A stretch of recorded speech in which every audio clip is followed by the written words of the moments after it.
সকাল আমার প্রিয় বন্ধুরা, কেমন আছো তোমরা? আশা করি সবাই ভীষণ ভালো আছো।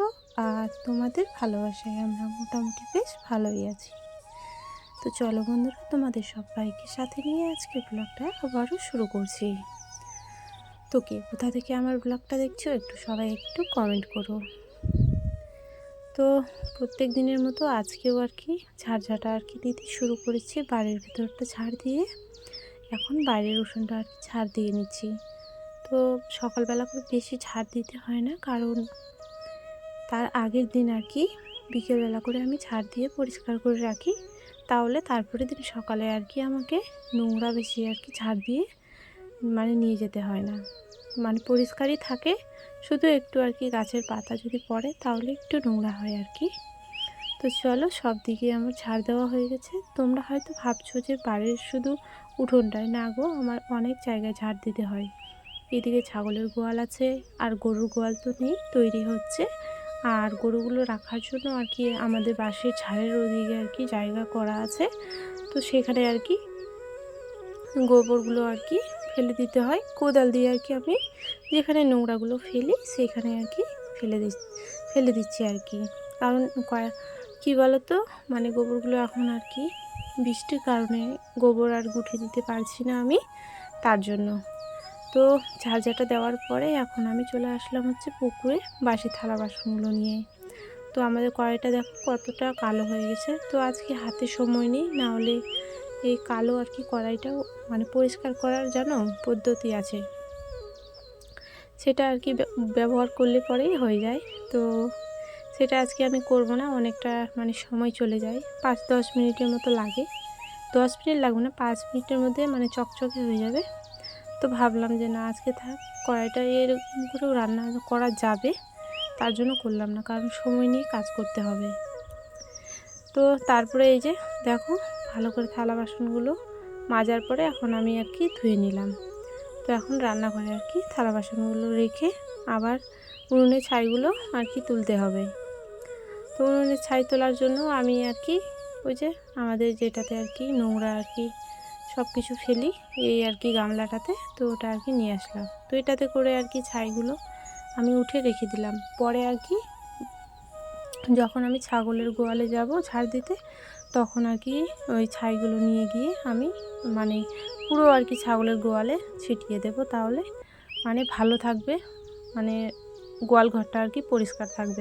দিতে হয় আমাদের এদিকে সবাই দেয় ভালোর জন্য। ওরা যদি প্রস্রাব করে কি না, তাহলে সেটা মাটিটা ভেজে না, ওই যেটা ছাই দেওয়া থাকে সেটাই ভেজে। তো তারপরে দেখো আমি কি করলাম, উনুনের ছাইটা উঠানোর পর ঝাড় দিয়েছি, ভালো করে পরিষ্কার করে নেওয়ার পর এখন আমি আমার মাটির উনুনটা লেপে নিচ্ছি। তো আমাদের একটাই উনুন ওখানে, আর পাশে আরেকটা আছে, দুই দিকে রান্না করার। তো সেটাতে রান্না হয় না এখন, কারণ বর্ষার দিন, এখন রান্না করার মতো কোনো কাঠখড়ি নেই। তো ওই উনুনে রান্না করলে অনেকগুলো কাঠখড়ি লাগে, তো সেরকম নেই। ওই জন্য যেটাতে একটাই আছে রান্না করা, সেটাতে রান্না করছি। তো যাই হোক, দেখো তারপরে আমি বাড়ির ভেতরে আসলাম। তো বাড়ির ভেতরের অবস্থা তো এরকমই। আর তোমার মঙ্গলবার, শনিবার, বৃহস্পতিবার 3 দিন আমরা পুরো বাড়িটাই লেপি, ঘরগুলো লেপে নিই। আর এমনি দিন এই যে শুধু দরজার সামনে লেপে দিলাম। তো এরকমটা করেই আমি কাজ করি প্রত্যেক দিন। তারপরে দেখছি এই জায়গাটাতে অনেকগুলো কাগজ, তারপরে পুজো দিয়ে ফুলগুলো ওখানে ফেলেছে মা। তো সেগুলো ফেলা হয়নি, তার জন্য ভাবলাম যে ফুলগুলো আর কাগজগুলো ভালো করে ঝাড় দিয়ে ক্যারি ব্যাগের মধ্যে ভরে, আর ঘরে আমার কয়েকটা নোংরা ছিল সেগুলো নিয়ে আসলাম। তো এগুলো আমি এখন বাইরে নিয়ে গিয়ে ফেলে দেবো। তো ফেলে দেওয়ার ফেলে দিতে যাওয়ার সময় আবার দেখছি সামনে নোংরা আছে। তো এখানেও ঝাড় দিয়ে নিলাম। তো বাড়িটা কবে যে কমপ্লিট হবে কে জানি, এই বর্ষাতে আর হবে না, কারণ এখন ছাদ দিলেও ভালো হবে না বলছে সবাই। তো তার জন্য তোমার মনে করো যে দুর্গাপুজোর পার হবে তারপরে ছাদ দেবো, কারণ টাকা নেই। আর তোমাদের দাদাভাই চলে যাবে বাইরে কাজ করতে, ছাদ দিলে পরে তো টাকা লাগবে। তো কিছুটা হয়তো যদি ইনকাম করে নিয়ে আসতে পারে, তার জন্য। আর কয়েকদিন পর চলে যাবে। তো দেখো এদিকে আমি কাপড়টা আবার চেঞ্জ করে কাপড়গুলো আর কি সার্ফের জলে ডুবিয়ে আর কি কেচে ভালো করে ধুয়ে আর কি নিয়ে আসলাম পুকুর থেকে। তো ভিডিওগুলো আমার কেমন হচ্ছে একটু কমেন্ট করে জানিও বন্ধুরা তোমরা, তাহলে আমার আর কি মনটা আরও অনেক উৎসাহ হবে ভিডিও বানাতে আর কি আগ্রহ হবে আমার। তো চলো এদিকে আমি একটা একটা করে আর কি কাপড়গুলো মেলে দিই। আর জানো তো যেই রোদ করছে কয়েকদিন ধরে আর কি, তো এখন তো রোদ হচ্ছে আর বৃষ্টি হচ্ছে না জানো। কয়েকদিন আগে এত বৃষ্টি মানে নিতেই পারছিলাম না, এত জল, জমিগুলো পুরো একদম ডুবে গেছিলো আমাদের। তারপর খাড়ি আছে, ওই খাড়িগুলোও আর কি জলে ভরে গেছিলো। তো হঠাৎ করে এখন দেখছি রোদ, মানে কোনো জলই নেই। সবাই এক চাষ করে আর কি জমি চাষ করা হয়ে গেছে, আর এখন আর কি জল নেই। তো মাটিগুলো মানে অনেকটা মানে হার্ড হয়ে যাবে। তো মানে এরপর জল হলে পরে ভালো হবে আর কি। তো চলো, না হলে ধান লাগানো আর কি আমাদের এদিকে পড়ে যেত। তার মধ্যে আবার বাবা গেছিলো পুকুরে এই চিংড়ি মাছ আর কি মারতে। তো এটা হচ্ছে দেশি চিংড়ি, আমাদের গ্রামেই আর কি পাওয়া যায়। আর টাউনে যেগুলো পাওয়া যায় ওগুলো হয়তো বা অনেক বড় বড় দেখতে। তো আমিও দেখেছি, আমার মানে বড় হাটে গেলে দেখতে পাওয়া যায়। আমাদের গ্রামের এই হাটে পাবা না তুমি, কারণ আমাদের গ্রাম ছোট্ট গ্রাম আর ছোট্ট বাজার। আর বড় বড় শহরে অনেক বড় আর কি বাজার বসে, মাছ অনেক। তো সেগুলোতে আর কি বাজারে গেলে আমি দেখতে পাই অনেক বড় বড় চিংড়ি, খেতেও হয়তো অনেকটা টেস্টি হবে। তো মাছগুলো আর কি মানে ভালো করে মানে বেছে নেওয়ার পরে ভালো করে পরিষ্কার জলে ধুয়ে আমি তোমাদেরকে দেখালাম। আর এইদিকে মা জানো কী করেছে, পান্তা ভাত খাবো হচ্ছে তোমার এই যে লঙ্কা বাটা দিয়ে। তো এখানে দেওয়া আছে লবণ, রসুনটা বেশি করে লাগবে, আর লবণ। পুরো একদম শুকনো লঙ্কাটা ভেজেছে তেলের মধ্যে, আর ভাজার পরে শিলের মধ্যে আর কি পিষে নিল মা।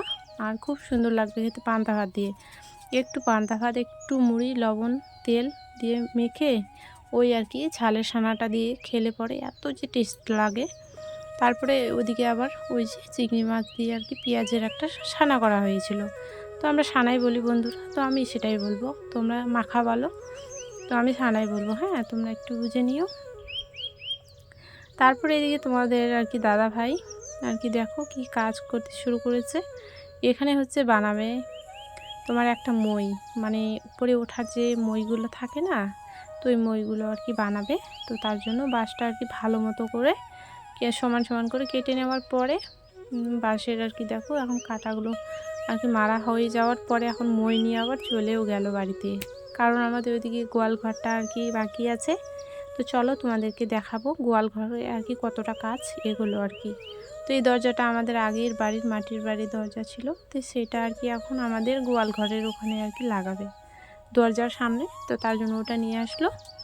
তো এখন হচ্ছে তোমার কি দরজাটা লাগানো হয়ে গেছে। তো কেমন লাগছে আমাদের গোয়াল ঘরটা একটু বলো। আর উপরে জানো মানে পলিথিন দেবে, কিন্তু পলিথিনটা এখনও কিনে আনা হয়নি, কারণ অনেক বড় আর কি হাটে যেতে হবে। আমাদের ছোট আর কি গ্রামে পাওয়া যাবে না, তো ওই জন্য বড় হাট হবে যখন তখন আর কি যাবে বৃহস্পতিবার করে। তো কালকে হাট আছে, কালকে আর কি মা যাবে। তো চলো আজকের মতো এখানেই বিদায় নিচ্ছি বন্ধুরা। তো কেমন লেগেছে ভিডিওটা অবশ্যই কমেন্ট করো সবাই।